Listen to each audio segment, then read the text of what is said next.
To me, it's about democracy. That's why I was involved. You can sack the boss. To go into dynamic alignment, as Starmer's just done on a whole series of policies, means that we don't get to decide what happens to us. That, to me, is wrong. And so better to be free from Brussels and poor than to be slightly less free of Brussels but more prosperous. Better to be free, to make our own decisions, and when our politicians get it wrong, to be able to sack them, yes.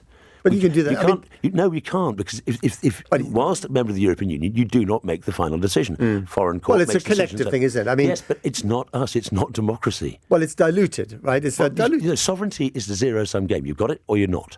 But hang on a second. So, there is no such thing as pure sovereignty. We're finding that out with Donald Trump at the moment. But we can make decisions about how to respond to things. We can't do that as a member of the European Union. But those decisions have costs, don't they? Of course, but we can all decide to decisions turn in our life backs have on. costs. Well, exactly. So we can decide to turn our backs on Donald. We can turn our back on Donald Trump.